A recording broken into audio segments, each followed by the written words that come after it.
दोस्तों, माना जाता है अरबों साल पहले जब पृथ्वी से कोई अंतरिक्षी पिंड टकरा गया तो वह दो भाग में बट गया, जिसके बाद छोटा हिस्सा चांद के रूप में जाना जाने लगा।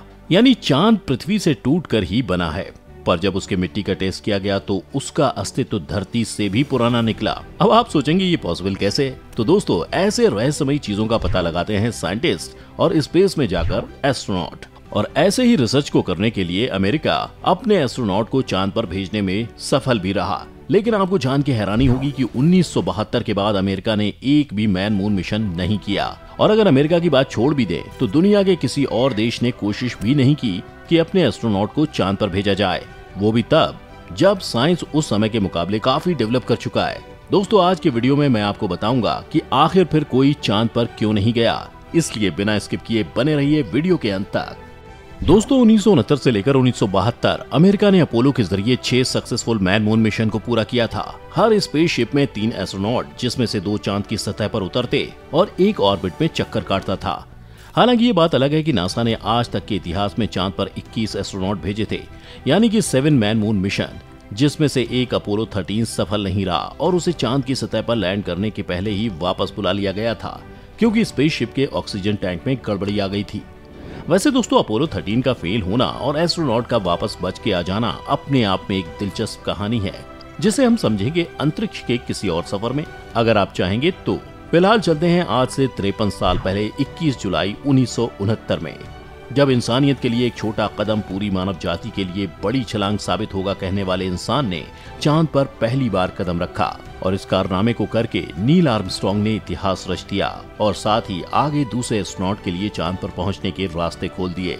पर क्या आपको पता है, अमेरिका के अलावा किसी और देश का एस्ट्रोनॉट आज तक चांद पर नहीं गया। फिर भी ना जाने अमेरिका के नासा को चांद पर क्या दिखा, जो उसने सिर्फ 4 साल में ही 6 मैन मून मिशन पूरे कर डाले। हालांकि अगर आप मून मिशन के लिस्ट पर नजर डालेंगे तो ये आपको 2 महाशक्ति की लड़ाई से ज्यादा और कुछ नहीं दिखेगा। American Russia space race.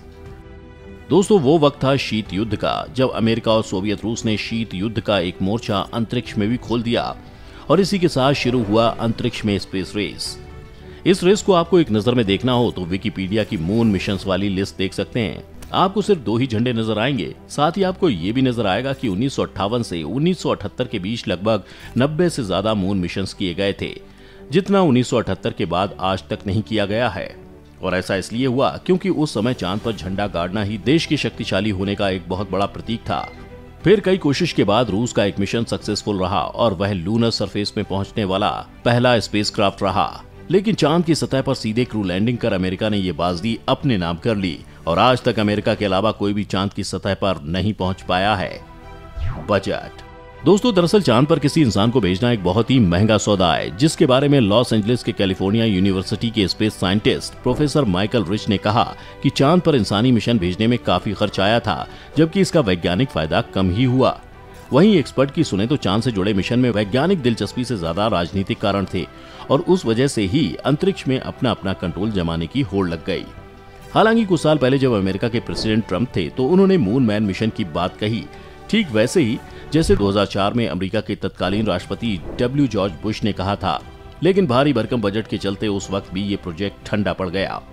वहीं चांद की सतह पर पहला क्रू लैंडिंग करवाने में उस समय $25.4 बिलियन का खर्च आया, यानी आज के समय के हिसाब से भारतीय मूल्यों में 14,686 बिलियन रुपए खर्च हुए। कुल मिलाकर अगर देखा जाए तो चांद पर दोबारा फिर से किसी भी तरह का मैन मिशन इसलिए नहीं किया गया क्योंकि उसमें बहुत ही ज्यादा खर्चा है, जिसके बदले में हमें वहां कुछ खास नहीं मिल पा रहा।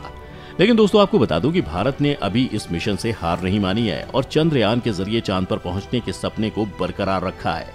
हालांकि 2019 चंद्रयान 2 लूनर सरफेस में जाकर क्रैश कर गया था, लेकिन फिर भी इसरो ने हार नहीं मानी और इस साल चंद्रयान 3 को चांद पर उतारने की प्लानिंग है। इसके अलावा भी दुनिया भर में चांद पर दुनिया बसाने की बात होती है, तो चलिए उसके बारे में भी बात करते हैं। Home on moon. तो दोस्तों, ऐसा है कि चांद पर जाने के लिए पहले भी कई सरकारी और प्राइवेट कोशिशें हुई हैं, जिसमें न सिर्फ चांद पर जाने की बात कही गई बल्कि चांद पर इंसानी बस्ती बनाने जैसे महत्वाकांक्षी योजनाएं भी पेश की गईं, जिससे लोगों के अंदर धरती से बाहर किसी और ग्रह पर जिंदगी की उम्मीद जागने लगी। हालांकि ये सभी योजनाएं कम खर्च वाली तकनीक और स्पेसक्राफ्ट के कंस्ट्रक्शन पर बेस्ड थीं। वहीं चीन ने 2018 जो बीत गया और रूस ने 2031 तक चांद पर पहुंचने की योजना बनाई है, लेकिन ये सक्सेस हो पाता है या नहीं, ये भविष्य ही बताएगा। वहीं इस बीच कई प्राइवेट ऑपरेशंस ने स्पेस बिजनेस मॉडल लाने की भी बात कही है, जिसमें चांद पर खनिजों का खनन और चांद से लाए गए पत्थरों को बेशकीमती नगों की तरह बेचने की प्लानिंग है। लेकिन ये सभी प्लान सक्सेसफुल हो पाते हैं या नहीं, ये तो भविष्य ही बताएगा। बाकी यही था दोस्तों आज का स्पेस में मून का सफर, और ये सफर कैसा रहा ये कमेंट करके जरूर बताएं। साथ ही अगर आप अपोलो 13 की पूरी कहानी जानना चाहते हैं तो कमेंट की बारिश कर दीजिए। फिर मिलेंगे किसी और सफर में, तब तक के लिए शुक्रिया।